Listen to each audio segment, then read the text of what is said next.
s'embrasse au mois de janvier, car une nouvelle année commence.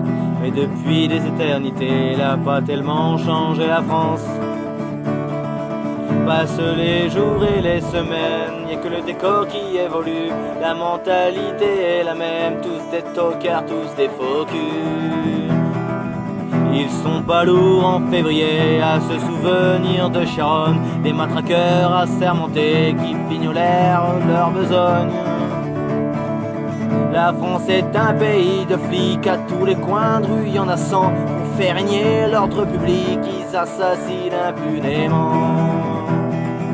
Quand on exécute au mois de mars, de l'autre côté des Pyrénées, un anarchiste du Pays Basque pour lui apprendre à s'évolter.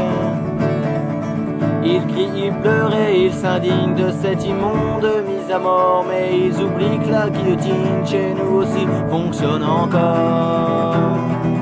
Être né sous le signe de l'Hexagone, c'est pas qu'on fait de mieux en ce moment. Et le roi des cons sur son trône, je parierais pas qu'il est allemand.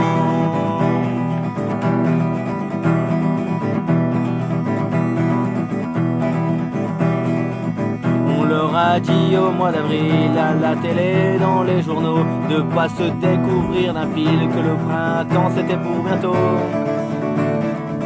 Les vieux principes du XVIe siècle et les vieilles traditions débiles, ils les appliquent tous à la lettre, ils me font pitié ces imbéciles.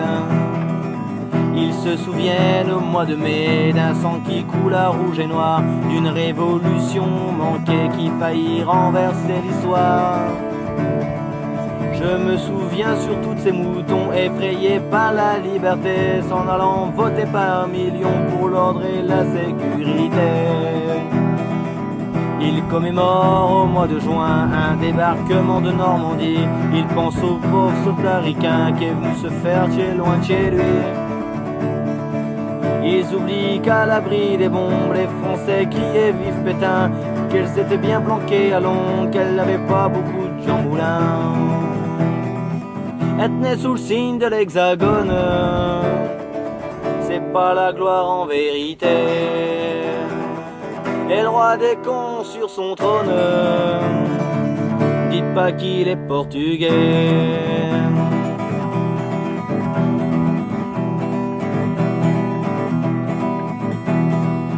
Ils font la fête au mois de juillet en souvenir d'une révolution qui n'a jamais éliminé la misère et l'exploitation.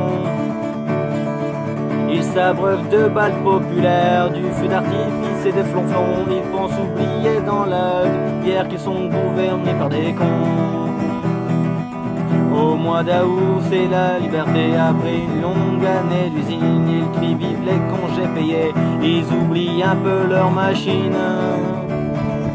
En Espagne, en Grèce ou en France, ils vont polluer toutes les plages et par leur unique présence abîmer tous les paysages.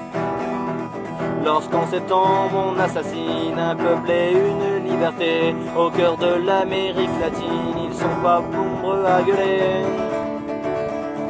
Un ambassadeur se ramène, bras ouverts, il est accueilli. Le fascisme c'est la gangrène à Santiago comme à Paris. Être né sous le signe de l'Hexagone, c'est vraiment pas une sinicure. Et le roi des cons sur son trône, il est français, ça j'en suis sûr.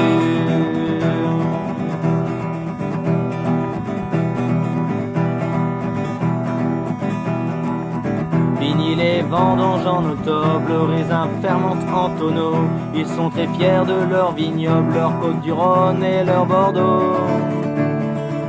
Ils exportent le sang de la terre un peu partout à l'étranger. Leur pinard et leur camembert, c'est leur sort de gloire à ces tarés.